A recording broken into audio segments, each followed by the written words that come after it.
I caught my husband and sister getting intimate. Now my family is blaming me for the situation. I walked into my home earlier than usual, catching a glimpse of my sister's car parked outside. I assumed she might have dropped off some food from her workplace. However, what I discovered shattered my world. In my very own kitchen, the one I cherished and invested in, my husband and sister were together, in a compromising situation. The shock hit me like a tidal wave, and without a word, I turned and left. I drove until I reached a nearby hotel, desperately needing to distance myself from the painful reality I had just witnessed.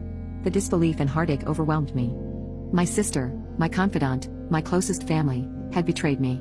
My husband, my rock, the one who should have cherished and respected our bond, had shattered it. I blocked them both on my phone, unable to bear their possible explanations. I longed for the morning when everything was blissfully ordinary. I must admit, mentioning my kitchen might have seemed peculiar, but it was my pride and joy.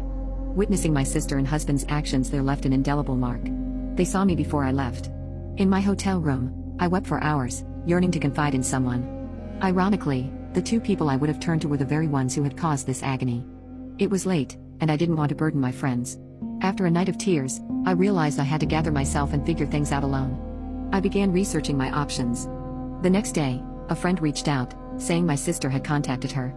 I confided in my friend, and she graciously offered me her spare room and assistance in sorting out my life. I called in sick at work, and my friend helped me take necessary steps, including contacting a lawyer. The consultation with the lawyer left me overwhelmed. Now I understand why so many women hesitate to divorce their unfaithful spouses. It's a daunting, expensive, and emotionally draining process. Thankfully, I have a stable income and can support myself. As for the house, it was a gift from his parents, and after what I witnessed, I wanted no part of it. I'll seek reimbursement for my beloved kitchen, but otherwise, it can go up in flames for all I care. This ordeal has been incredibly draining, but I knew I had to communicate with them. I already knew there was no salvaging my relationship with my husband, and his messages confirmed my suspicions, filled with empty apologies and pleas. I held onto a sliver of hope for my sister, as we had only each other left. But her messages dashed that hope. She recycled excuses we'd heard from our father, the same man who cheated on our mother and subjected us to abuse.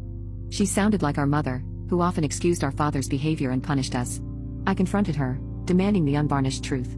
She confessed that back in July, during a girls' trip, she joked to my husband about me cheating on him. He reciprocated the joke, and it spiraled into a regrettable affair. One-time indiscretion led to countless betrayals. There was no evidence or reason to suspect my infidelity.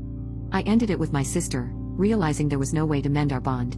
A call from an unknown number later surprised me, my mother, whom I hadn't spoken to in 7 years. My sister had reached out to her, divulging the sordid truth. My mother, the woman who had mistreated me, had the audacity to claim this was retribution for taking her daughters away.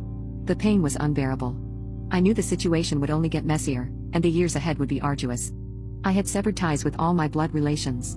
Now, I must gather my belongings and find a new place, determined to prove that I can thrive without them.